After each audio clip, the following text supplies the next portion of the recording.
most men, especially high performers, have no idea what's actually happening inside their body. So this comes from the data that's going on inside the biomarkers, their testosterone levels, their inflammation markers, things like their cortisol, their muscle mass trajectory, all of these things. And they're making decisions based on the way that they feel. But how you feel is actually the last thing to actually change. Like the data needs to actually change first. So it's really about getting comprehensive blood work done and actually using your own biology and working with it, not against it when it comes to your health.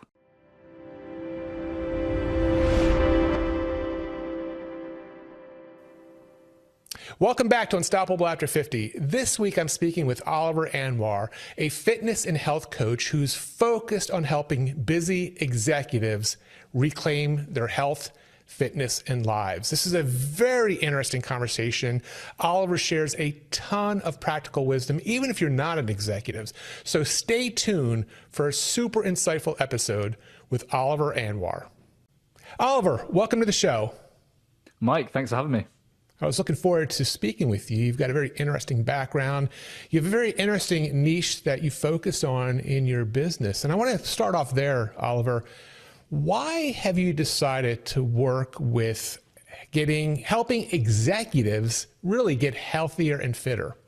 Yeah, so I'll start by telling a bit of a story. So I played a lot of competitive soccer when I was back as a kid. So my goal was actually to become a professional footballer. So I was very much wired for competition and wanting to succeed like when I was really young. And unfortunately, I didn't make it as a professional footballer. And I decided to actually, combine studying whilst, playing football. And at that point, I actually delved into the science of health, of fitness. I started actually building my body when I was, in my late teens, early 20s. And I set up a business, randomly a website to basically start helping people when it came to their health. And after a few years, I began working, through referrals and through friends with executives specifically. And one of the things that I realized was out of all the people out there in the world, executives have one of the biggest challenges when it comes to health because, their life is absolutely chaotic. You've got red eye flights, you've got client dinners, you've got high amounts of stress and just being able to, deliver every single day, not just manage yourself, but manage other people. And health is always the last thing that actually comes on the priority list when it comes to health for executives. It's sacrifice for everything aside from health. But then there becomes a point and a turning point that I think every executive gets to where they see that actually they're starting to get the bill for the decisions they've made with their health, right? They're able to deal with this for a long period of time, but they've racked up enough debt now and that bill comes, right? And that bill comes heavy when it comes to a doctor's appointment. It could be, having to get medication for being pre-diabetic. It could be a relationship issue that's happened and the impact that their testosterone has had within that relationship and the ending of that. And there's always this big shift where it's nearly at the point they've let it go on too long that it's now destroying them, that they want to change. And really what I focus on is being proactive with people and actually saying, look, there is a way that you can actually fit health around your lifestyle and actually still, manage everything else when it comes to your business and your family as well. So that's kind of a story of how I got into working with executives. And you've worked with a lot of high-level executives at some very well-known companies around the world, correct? That's right. Yeah. So we've worked with people at Shopify, Accenture, Amazon, McKinsey, Microsoft.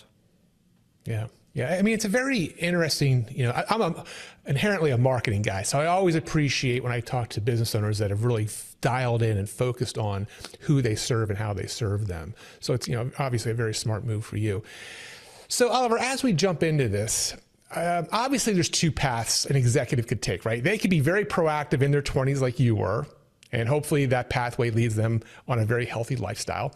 Obviously, the more common pathway is they're in their 40s, 50s, 60s and beyond, and now all of a sudden they're not feeling right.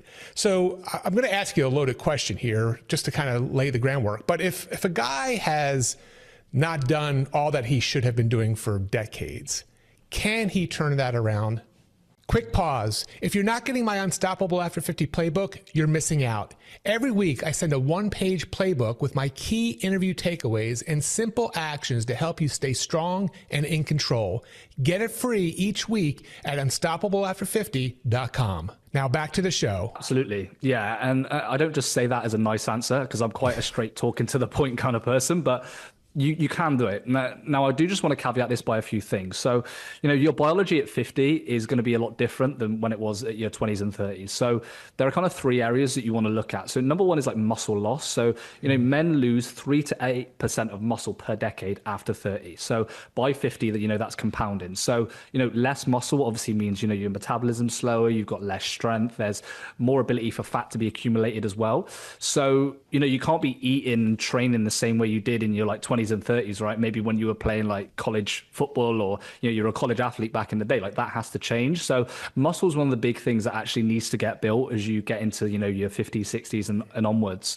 The next one is like testosterone decline too. So testosterone, I believe, drops 1% per year after 30. So by 50, like most men are actually operating with significantly less testosterone than their peak. And the impact of this isn't just the macho or high testosterone kind of thing. It's more about the energy that you've got. It's the mood. It's your cognitive sharpness, your body composition, your drive, and your confidence. All of these things are being impacted. And one of the big things is, going back to my first point, is not many people have been tested for it, right? You go to your doc and you're like, the doc's like, oh, you're fine, and your testosterone's at like 250, 300, which is barely even high. And the doc is saying, nah, man, you're good, no problem, you're okay, keep going. And actually, if you doubled that number naturally, which is fully possible, you would actually see a huge significant change in the way that you feel. So the testosterone's a big thing. And then the next one is like cortisol dysregulation. So if you've been running a company and you're an executive, been doing that for like 20, 30 years, man, your cortisol is going to be elevated so much, the spikes that are going to happen with putting out fires and things like that. And then that directly correlates as well with testosterone and actually fat gain as well, because your cortisol's not in the right spot. It's preventing you from building the muscle that you want to through, limited testosterone production. And then also, you're gaining fat as well. So it's just such a challenge to do all of these things. And then you've got the compounding of things, right? Things have actually compounded with all of these three areas over, 10, 20, 30 years. So really, when it comes to doing that, it is fully possible. But like I said, it's finding out what is going on inside your body, getting that benchmark, and then building the habits alongside that to try and fix it. Yeah, it's amazing, because as a guy who just turned 60, and I have been very serious now for about 5 years, extensive blood work, et cetera, et cetera. And prior to that, I was healthy. I was, healthy growing up, working out, all that kind of stuff, but never super, I never looked like you look. But I was, I tried to maintain a certain level of fitness.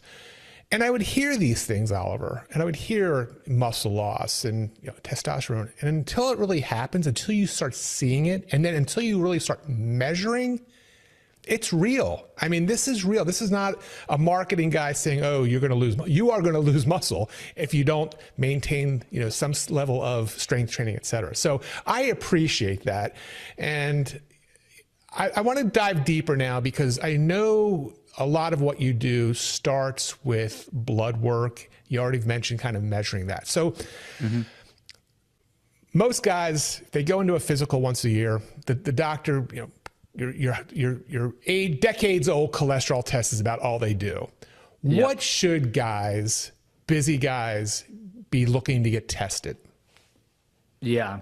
And firstly, just to touch on that point that you made there, like when you go and do your annual physical, it very much is a case that the doc is just ticking the boxes. It's just making sure that they're doing the things that, help them. You are a number to them, unfortunately, on a piece of paper, as they've got to get through all of this stuff. So they can sometimes not always give the most thorough advice when it comes to health. So what we actually recommend is getting comprehensive health work, blood work done that's actually potentially private, or just asking your doc or physician if you can actually get specific ones done.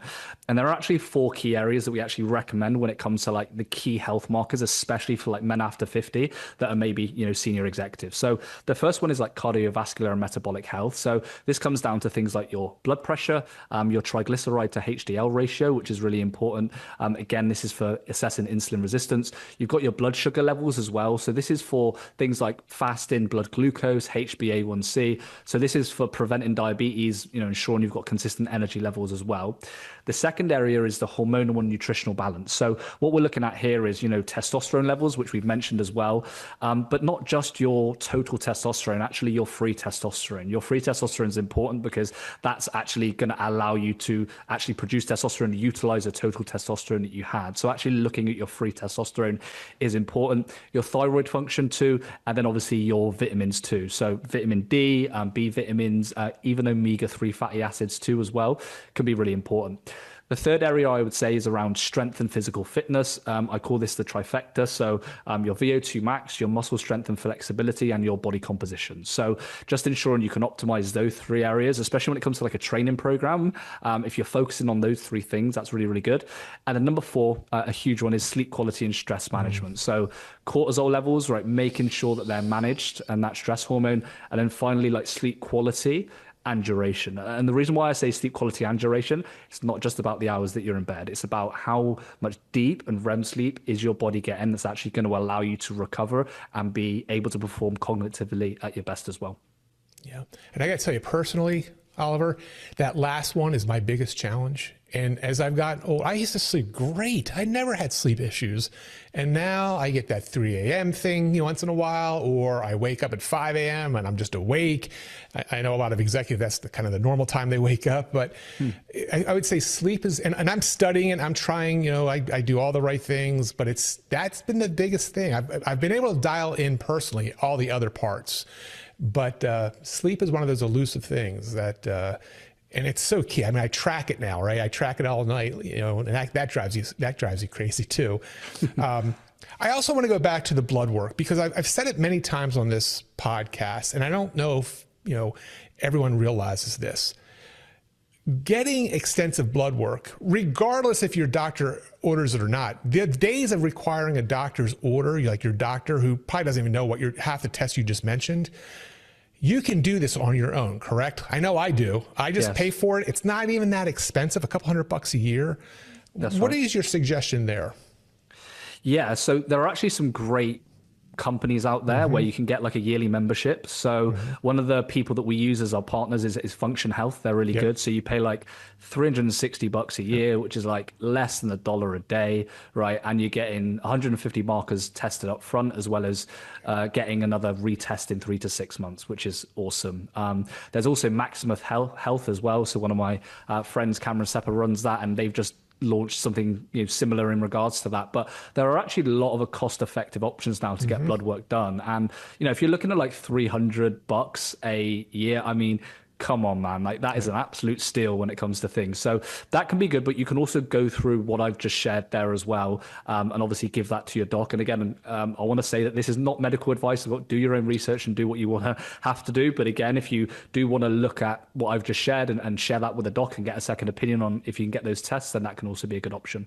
Yeah, I mean, you should always start there. Again, from the people I've talked to, even my own experience, they're not, when you start rattling off these various tests, they're not even sure why you want to do that. I am a Function Health member. I've been a member for years now, 3 or 4 years. I guess I'm starting my 4th year. And yes, it's very extensive. The dashboard is very helpful. Quick question on that. I'm seeing a new way. Now I have to go into a lab, right? I have to go to a lab to get tested. That's right. I just found out, whereas I would have to go twice, like a couple days later, they just changed that because I just scheduled literally yesterday my next test. What about these at home? I see now there's a bunch of companies where they send you a certain device, you take your own, blood and then mail it in. Have you any experience with those? Yeah, I have. So they also have these over in the UK as well, where they kind of send you an at-home test, but you have to prick yourself and actually put it into a vial and a tube yourself. Unfortunately, I wasn't actually very good at doing the blood draw myself. So my bathroom started looking like a scene from The Shining after I tried to do that. So that actually taught me that I need to go into a lab and let a professional do the blood draw. So yeah, but if you're good with needles and you're good with the blood draw, you can actually do that. And then you just post it off and you get the results back again in like a couple of weeks. So yeah. The ones I've seen, and I haven't tried it, I've bookmarked it just to do a little research, and they're a little bit less expensive than, say, Function Health, but it's like a device you put on your back of your arm, almost like a CGM, where it's somehow it's not like you using a needle on yourself. But I'm sure as the technology gets better, it's going to be a little bit easier. What about Oliver, the idea of wearables? Do you recommend wearables to your clients? I love this question because my mindset on wearables has actually changed quite a lot over the period of time, right? So I used to kind of be a person that didn't need any wearables for a long period of time. And I think for, people that are quite dialed in and understand their body, it's really good. And then I went through a wave of, really getting into all of the data with everything, right? So this was the blood work, it was the sleep and things like that. And at the beginning, it was great. But after a while, sometimes I think with the data, it's great, but also it just can mess you up sometimes. Yes. And the reason I say that is, let's say you're going out for a client dinner and you have a couple of glasses of wine, right? And you want to enjoy yourself and you're wearing your Whoop band and you wake up the next day and it says you are on terrible, recovery, you sleep terribly. Today you should wake up and you shouldn't do much and you shouldn't feel great. Now, I don't really like that as a mindset because I think, to go to the point of your podcast, to be unstoppable after 50, you've got to do what you've got to do regardless of how you feel. And I think sometimes this creates the presumption in your head that actually my Whoop is telling me something that it might not be true, because there are plenty of days I've woken up and seen the data of I've not actually, it says that I'm not doing well, but actually I feel great. And there'll be opposites where it tells me that I feel great and actually, I don't feel actually that good. So I think with this, it's a good way to benchmark, especially if you're starting out, to get an understanding.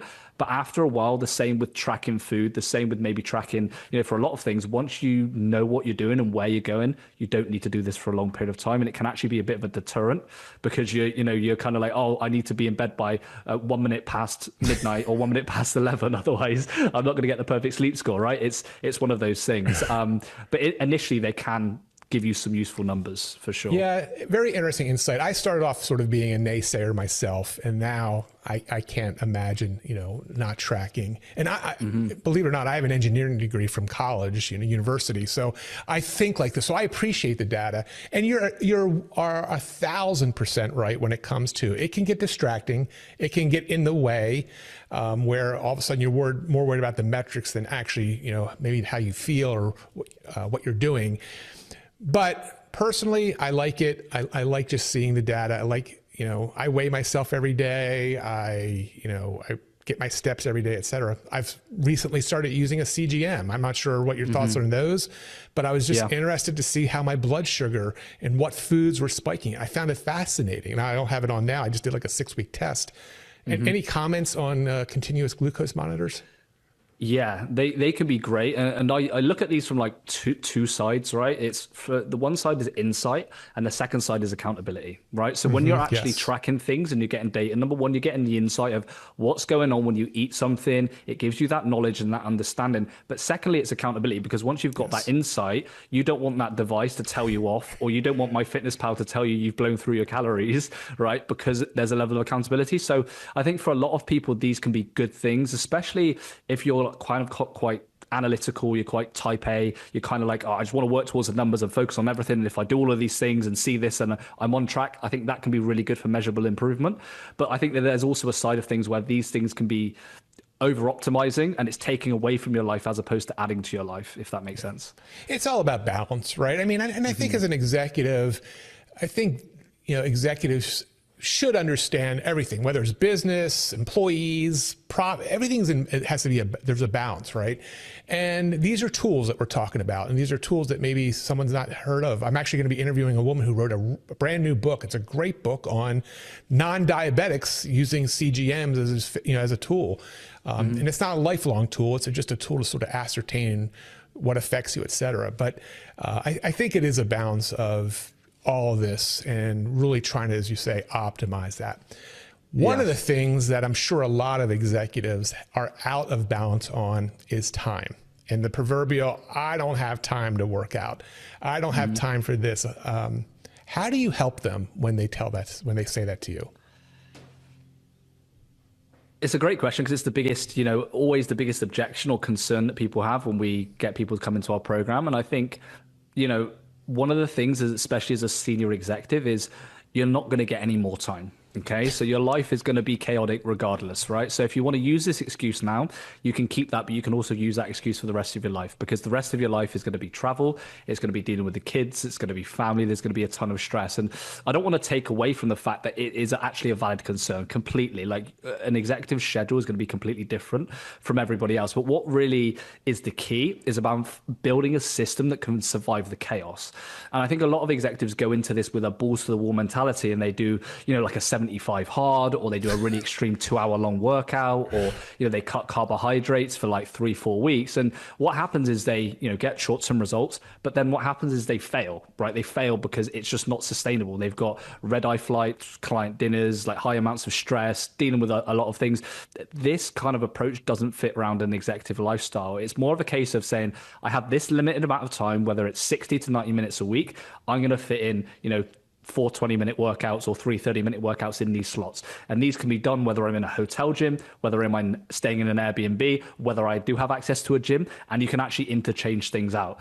So this just removes the friction for a lot of guys to ensure that you can get that done. And it's the same with nutrition, right? Like you're not going to be successful as an executive with your fitness if you're carrying around Tupperware containers or trying to eat perfectly to your calories and macros and trying to weigh your food when you're on the road, right? A better option is to understand that at a hotel buffet, there are 3 or 4 options that you can eat that are great, that's going to be good for you to have, and avoid the rest of the stuff. Right. Same with lunch. If you're going out for lunch for a client dinner, pick a certain place, whether it's a steak restaurant or whether it's a, sushi restaurant or somewhere that's going to have good options of foods that you can pick, and then pick from that palette. It's the same with the dinner too. It's about leaving yourself enough space throughout the course of the day where you go to a client dinner and you're like, actually, I've got a good amount of calories and food left that allow me to have this nice dinner with my client, have a drink or 2, but limit it at 2. Still have that social side of things with the client and actually come across really well, but know that I've not blown through things. Because the biggest mistake executives make is, maybe they starve themselves all day after they've been on a diet. They're absolutely fried. They get back to the hotel room. It's 9 p.m. and, they order 1,500 to 2,000 calories worth of takeout food and room service because they're so wiped. But that decision shouldn't be made at 9 p.m. when you're fried. That decision should be made earlier on in the day or at the start of the week when actually your willpower's there. You've planned your week out and you actually realize you've got a double portion of protein in the fridge because you actually ordered 2, because you actually have a plan in place to actually help you survive the chaos. So there are ways around doing it, and those are just a few nuggets there of what we do. But I'd always say you wouldn't use time as an excuse in your business not to get stuff done. So don't use it as an excuse when it comes to your health, because it's never going to get solved otherwise. Yeah. I mean, there are so many nuggets that you shared there. I love, the fact that, the planning, just that little bit of planning for your diet, because that is so critical. I want to go back to the workout / training part of it, because you shared something that I think a lot of guys, especially if they've been training since their teens and 20s, where 60 and 90-minute, workouts were commonplace back in the day. Now, maybe you walked around the gym a little bit, but you were still there for a while. I've noticed as I've gotten older, compressed training time is just, that's the way I do it now. And I feel good. I'm getting a lot done in a little bit amount of time. Can you go a little deeper there, Oliver? And just reassure guys that it doesn't have to be this huge time suck to get the benefits to fight things like sarcopenia. Absolutely. I think one of the biggest things is there are key principles when it comes to fitness that as long as you stick to certain key principles, you get results. And, they can be helped with more time, but you actually can compress that into shorter periods of time. So, for example, if you're doing a 30-minute workout, you can actually reduce down a lot of the rest periods that you would typically do, jump into like supersets and doing exercises together to actually push your body and your muscles to fatigue. The same with progressive overload, right? So progressive overload is a big thing. And what that is for the listeners is just doing more work over time in regards to your body. But you can actually compress that through, doing different, sets, different rep ranges. You can even do it with time under tension. So actually making the reps a little bit slower in specific areas to actually help you, get more, done in less time, because you're actually putting more tension on the muscle, which helps longer term. So there are a lot of different things that you can do with that. There are also HIIT workouts that you can do. But the main thing is like you need to have a plan that's structured to do that. It's not a case of you can just wing it. And I think that happens a lot is is the executive gets that 30 to 40 minutes where they can go and do something, and they're in a hotel gym that has barely any dumbbells and maybe a Smith machine that's broken, and they're like, wow, I'm going to try and work with this. And actually, if you're limited on time, that time matters even more. So it's more of a case you need to be regimented with what you're going to do. So exactly when you're in there, you're efficient with your time. Love it. Love it. So let's talk about sleep. And I can remember back in, there was a number of years I was doing a lot of travel and sleeping in hotels and all that fun stuff. And, I don't do that anymore, but, sleep to me is really one of those, it's just so critical, quality sleep. What recommendations, Oliver, do you have for the guy that is in that? Let's talk about the travel mode first. He's in the hotels several times a week. What are some of the recommendations that guy can do? Yeah, absolutely. So when it comes to sleep, I think picking the environment as much as you can is very important. So if you're staying and booking a hotel, what I recommend is just try and book one that's not, on, a highway, right? Or somewhere that's on a main road where it's going to be really loud. Like, that's really important, because the three things that actually impact sleep the most is light, noise, and also temperature, right? So you want to ensure that you're in a place that's quiet. So if you're in a quiet area by the hotel, that's great. Making sure the room is dark. So what I'd recommend is making sure you can get the blackout blinds. But I always travel with a sleep mask as well. So I'm currently in Spain at the minute traveling, and I actually get a sleep mask everywhere I go. Even if it's on a flight, you carry those. And what that does is just black things out to make sure that when you're ready to go to sleep, you can do that. Earplugs are also great too. So when you're on a flight or when you're, in a hotel that's maybe loud, getting some earplugs in there, that can actually be very useful. So those are some environmental things that you can do when it comes to sleep.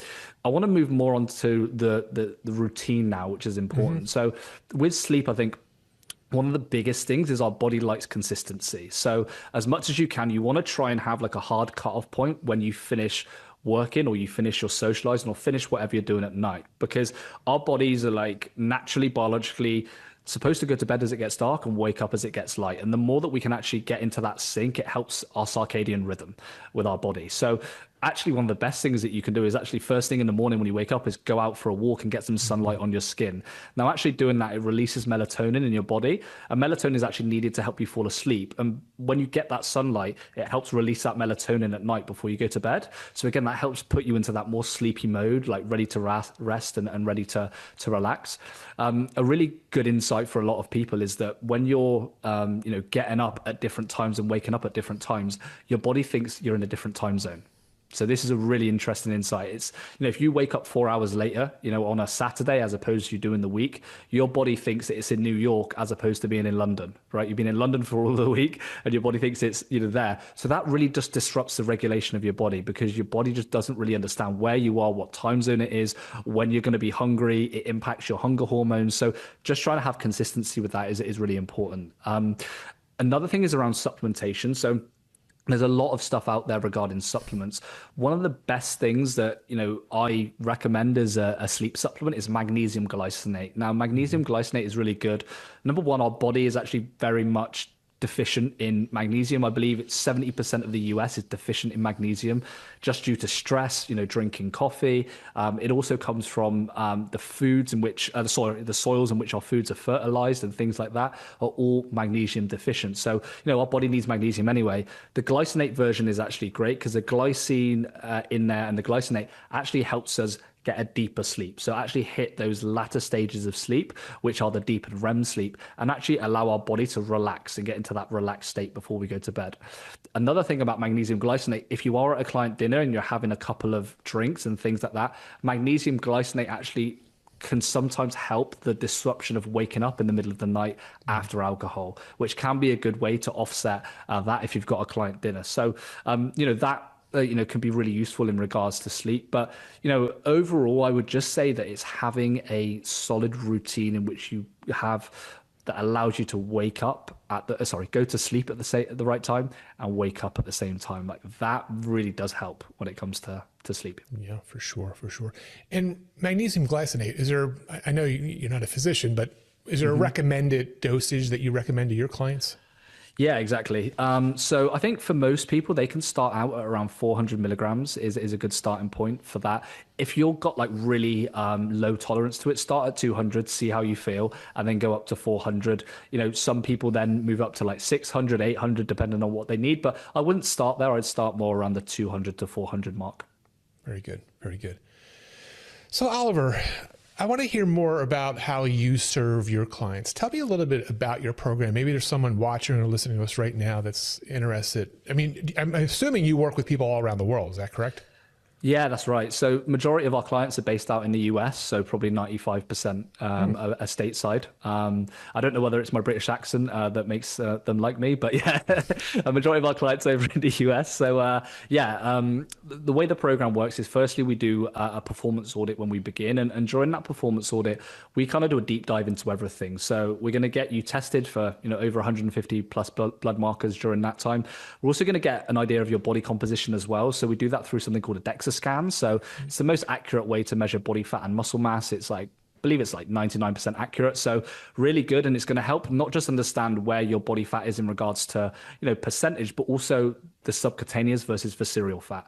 And the visceral fat's even more dangerous because that's the stuff that's around your organs. So actually getting rid of that from a longevity point of view is really important. So we do that to get an understanding of a baseline and do a full audit of where you're currently at in regards to your health and set some goals of what you want to achieve.